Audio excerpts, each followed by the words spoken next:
오래전부터 이제 한동훈 전 대표를 굉장히 적극적으로 지지하고 있는 모습을 보여 오셨어요. 그 유능하기 때문입니까? 저는 기자니까요. 누구를 지지하지는 않습니다. 그 지지하시는 건 사람의 아니에요? 정책, 네, 행동을 네, 비판하거나 또 찬성하고 그래요. 사람에 대해서는 지지하면 그 사람 팬클럽이 되거든요. 네, 제가 제일 싫어하는 게 팬클럽입니다. 네. 팬클럽이 되면 진영 논리로 가버려요. 윤석열이랑 괴물을 만든 게 진영 논리입니다. 보수가 진영 논리에 빠져가지고 특히 보수 지식인이 박수부대가 돼서 윤석열이랑 괴물이 만들어져가지고 브레이크가 안 걸린 거예요. 그래서 저는 누구를 봐도 절대로 진영 논리에 빠지지 않습니다. 다만 한동훈 전 대표의 잘잘못을 다 알면서 요새 하고 있는 행동은 상당히 이 나라나 역사가 요구하는 방향의 활동을 하고 있고 또 능력이 아주 뛰어나고 말과 글이 되는 사람이고 저는 이 유능한 이 점을 아주 중요하게 여깁니다. 뭐 론스타 소송, 엘리엇 소송, 최근에 뭐 신들러 소송에서 다 이겨가지고 한 7조 정도의 국부를 방어를 했잖아요. 유능한 검사입니다. 그러니까 검사도 돈을 벌 수 있다는 것을 보여주었잖아요. 네. 그런 게 중요하죠. 근데 저는 유능하지 않는 정치인은 저는 높게 평가할 수가 없어요. 근데 그거에 대한 좀 반박을 하자면 그렇게 유능한 사람들은 그냥 뭐 이렇게 공직자 중에서도 유능한 사람을 갖다가 공직자로 앉히면 되는 거일 수도 있고요. 근데 이제 반대의 의견을 하는 사람들은 물론 뭐 비상계엄 때 굉장히 훌륭한 정말 박수받을 그렇게 행동을 한 거는 정말 높이 사야 된다고 저도 생각을 합니다. 근데 한편에서는 정치인으로서는 아직 검증이 되지 않았다. 그리고 또 하나는 검사 출신은 선악구도가 너무 분명해서 사실 정치라는 것은 타협과 포용 이게 필수적인데 그렇지 못하다. 그래서 정치 지도자로는 부적절한 거 아니냐. 그것을 보여준 것이 윤석열 전 대통령이다. 왜냐하면 윤석열 정부 때 윤석열 전 대통령은 그 야당 대표였던 이재명 현 대통령을 범죄자 취급하면서 아예 만나려고 하지도 않았고 사실 한동훈 전 대표도 이재명 대통령을 대하는 방식은 생각하는 방식은 좀 크게 다르지 않아 보이거든요. 저는 윤석열, 한동훈 두 사람이 같은 검사 출신인데도 전혀 다른 사람으로 보이는데요. 네. 그리고 한동훈 전 대표는 12월 3일, 2024년 12월 3일 그 역사의 결정적 순간에서 결정적 역할을 해가지고 계엄을 막고 그래도 그나마 국민의힘이 내란 정도로 가지 않을 정도로 18명을 이끌고 가서 계엄 해제 결의안에 투표하도록 한 거, 또 그런 행동을 가장 먼저 한 거, 계엄령 선포되자마자 한 10분쯤 지나서 이 계엄은 잘못된 겁니다. 반드시 막겠습니다. 공무원들은 부역하지 마십시오 하는 메시지를 냈고 그 메시지를 본 저를 포함해서 많은 사람들이 이 계엄은 끝났다. 오늘 밤으로 해제될 거다라고 보았잖아요. 이것은 결정적 순간에 결정적 행동을 한 겁니다. 이거는 다른 정치인과 이 점에서 달라요. 역사가 부를 때 거기에 응답한 사람은 거기에 보상을 받아요. 그래서 국민들도 그걸 다 알아요. 왜 한동훈 전 대표가 가는 데마다 사람들이 이렇게 몰리느냐 하면은 저 사람이 역사적인 행동을 했다 하는 걸 인정해 주는 거예요. 근데 그거는 그런 일종의 아우라라고 그럴까? 그걸 가지기가 힘들어요. 근데 이준석 보통 네. 삼김씨가 그런 역사적 역할을 한 사람이에요. 한동훈의 12월 3일의 그 행동을 또 그 뒤에 그 행동이 옳았다는 것을 본인이 줄기차게 주장하면서 지금 새를 만들어가고 있는 것은 대단한 겁니다. 네. 이준석 대표는 그 사람들 인파 몰리고 뭐 서문시장 가면 난리 나고 이거에 대해서 자기도 그렇게 모이게 할 수 있다. 자기는 오히려 그런 데를 안 가고 다른 데를 가겠다. 자기가 그렇게 이제 그 보수당을 지지하는 사람들이 모인 곳 말고 다른 곳을 찾아가겠다. 이런 얘기도 하더라고요. 그건 그 방식 그런데 현장에서 일어나는 거 시장을 돌면서 현장에서 사람들이 한동훈 전 대표를 대하는 태도는 네. 확실히 뭔가 있어요. 네. 그거는 한국 보수 세력이 이렇게 망가져서야 되겠느냐? 한국 보수가 윤석열과 장동혁에 의해서 대표되어서는 되겠느냐? 쪽팔린다 하는 사람들이 그 울분을 갖고 있다가 한동훈 전 대표를 계기로 해가지고 그 분노가 표출되는 거예요. 네. 그러니까 상당한 에너지를 지금 동원할 수 있는 사람이 한동훈 전 대표예요. 네. 그 정치학자들은 사실 보수의 위기는 단지 윤석열 때 시작한 것이 아니라 박근혜 정부 때부터 시작을 했다. 그래서 뭐 박근혜 정부부터 시작했으니까 지금 13년, 14년 이 정도가 됐는데 사실 뭐 윤석열 전 대통령도 뭐 법치, 자유, 공정을 이야기했지만 그 공안 울림에 불과했고 박근혜 전 대통령도 거의 뭐 이야기 창조 경제 이런 것도 70년대 중후반 이야기를 하는 것 같았고 이런 이야기를 합니다. 그러니까 이게 무슨 얘기냐면 보수나 보수 지도자가 정말 뭘 할 건지에 대해서 뚜렷하게 제시하는 게 없다. 답을 주지 않았다. 그런데 얼굴만 바꾼다고 이준석 대표든 뭐 한동훈 전 대표든 오세훈 시장이든 얼굴만 바꾼다고 사람들이 돌아오겠냐. 정세를 잡겠냐. 이렇게 의문을 던집니다. 어떻게 생각하십니까? 지금 말씀하시는 거는 이제 한국 보수가 왜 이렇게 위기를 맞았느냐 하는 그 근본 원인을 말씀하시는데 근본 원인이 될 만한 큰 걸 가지고 이야기를 해야 되는데요. 그거는 한국 보수의 위기는 어디서 왔느냐 하면 자주국방 의지를 포기한 데서 왔습니다. 한미 동맹이 좋기는 하지만은 그게 너무 의존하다가 보니까 안보 문제까지 자신의 문제로 생각하지 않고 미국이 알아서 해준다. 북핵 문제.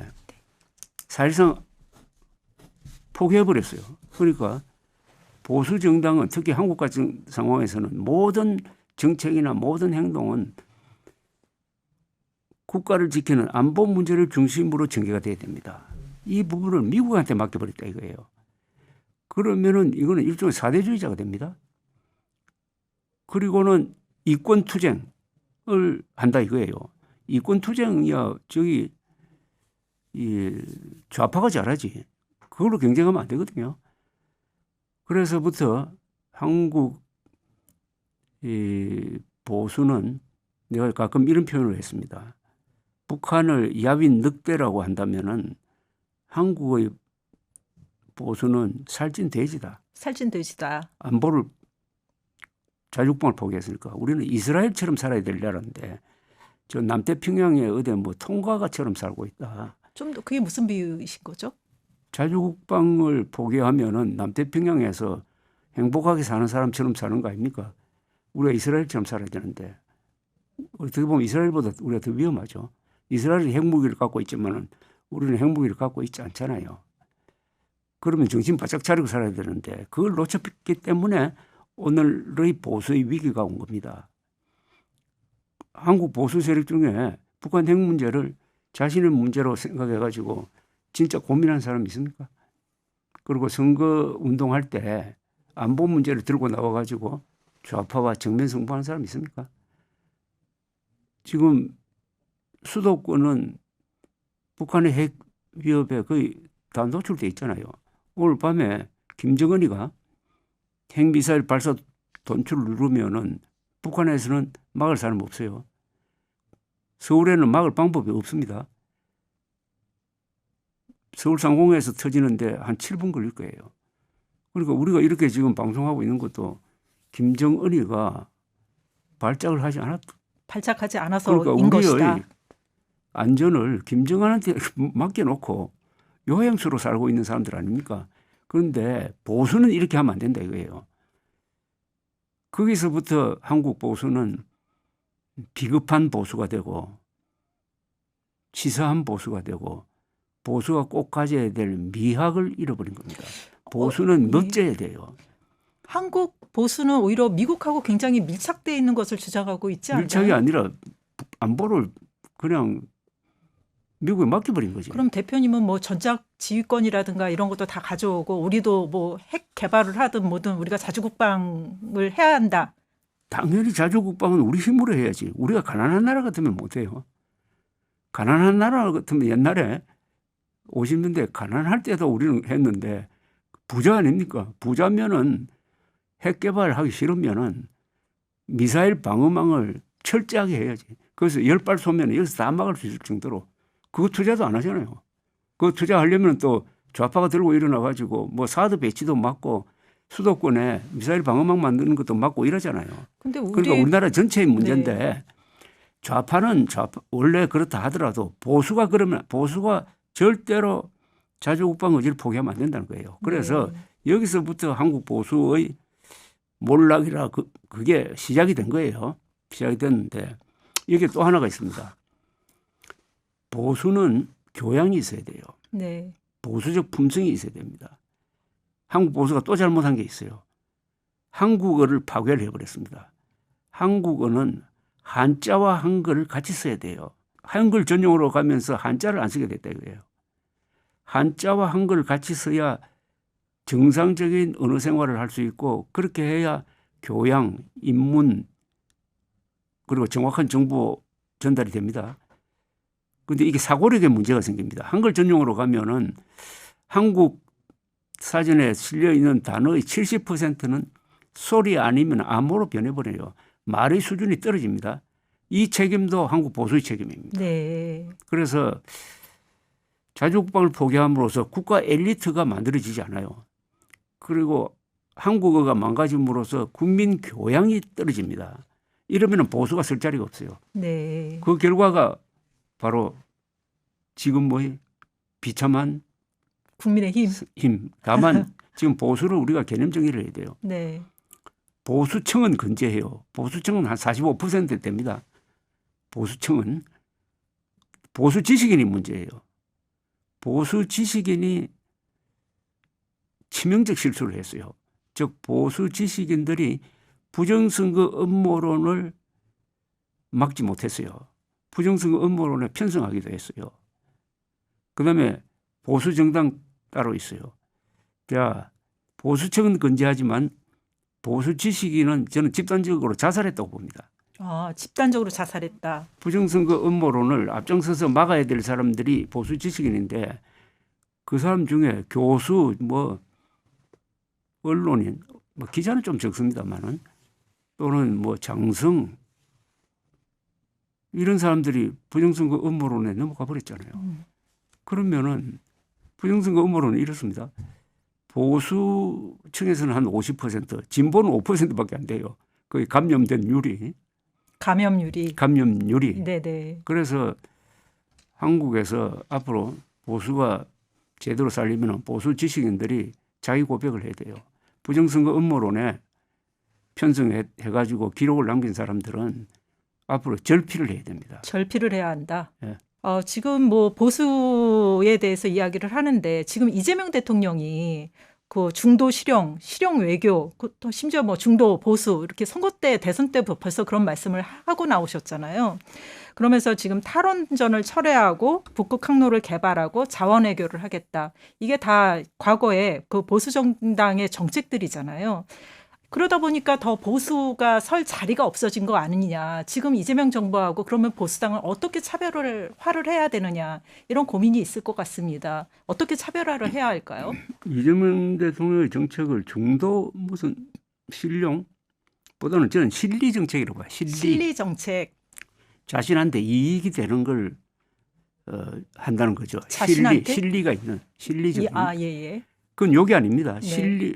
모든 사람은 실리적으로 해야 돼요. 네. 그런데 윤석열 같은 사람은 자기한테 손해가 되는 것만 찾아서 하는 사람이거든. 그러니까 저런 실리적인 사람은 영리한 사람이에요. 현실에 아주 맞추는 대표님이 사람이에요. 말씀하시는 자기한테의 주체가 누구인가요? 이재명 대통령, 윤석열 대통령 개인을 말씀하시는 건가요? 모든 사람은 자기 중심이죠. 이재명 대통령도 자신한테 유리한 정책을 펴는데 자신한테 유리한 정책을 펴면은 그게 대충 사실이나 현실과 맞는 정책을 펴야 돼요. 그런 판단력이 있는 분이라요. 모든 한 사람한테도 유리한? 그러니까 절대 아둔한 사람이 아니라는 거지. 네. 그런데 윤석열은 좀 무모한 사람 아닙니까? 무모하죠. 그런데 자, 그게 그러면은 저분은 요새 지지율이 69%까지 가거든요. 저는 일단 그것이 저분에 대한 평가라고 봅니다. 그건 인정해야 돼요. 69%. 그건 69%. 국민들의 생각이니까. 네. 그러나 여기에 많은 이제 문제점이 쌓이고 있죠. 특히 요사이 공소 취소를 꺼내 가지고 지금 뭐 국정조사를 한다든지 지금 진행 중인 재판에 관여해 가지고 검사를 불러 가지고 뭘 한다든지 하는 거는 이거는 헌법에도 맞지 않고요. 이게 하나의 불씨를 키우고 있다고 봅니다. 이게 언제 크게 불이 나가지고 정말 민주당을 불태울지 몰라요. 그러나 지금은 워낙 국민의힘이 죽을 쓰고 지지율이 높고 하니까 그냥 넘어가는 것 같지만은 여기서 문제가 생길 수가 있어요. 그러니까 한국말 중에 잘 나갈 때 조심해야 된다는 이야기가 있는데 지금 잘 나가니까. 다만 한국에서는 이재명 대통령의 중도 신용 정책에 대한 높은 평가를 보여주는 게 몇 개가 있어요. 청와대로 돌아간 거 잘한 거죠. 잘했죠. 그다음에 한일 관계를 실용적으로 관리하는 거, 역사 문제라든지 영토 문제 이거 해결 안 되는 걸 가지고 괜히 신경전을 벌이지 않고. 그렇죠. 네. 소모적으로 안 하는 거 잘한 네. 거고요. 그다음에 탈원전 정책을 수정해가지고 원전 더 짓기로 한 거 이게 잘한 겁니다. 이런 데 대해서 국민들의 지지가 한 70% 나와요. 그러니까 중도 실용적인 국민이 있는 거예요. 그래서 중도 실용적인 정책을 펴면은 이 중도 실용적 국민들이 지지를 합니다. 이 사람들은 절대로 진보나 뭐 이게 관련 있는 사람들이 아니에요. 그래서 저는 우리나라를 버티고 있는 사람들이 바로 이 70%라고 생각해요. 이재명 대통령의 중도 실용 정책을 알아주고 지지하는 사람들. 또 그러나 이재명 대통령이 반대로 가면 이 사람들은 또 비판으로 돕니다. 그래서 그런 사람을 저는 국가 중심 세력이라고 부르고 싶어요. 한국의 국가 중심 세력이 한 70% 된다고 봐요.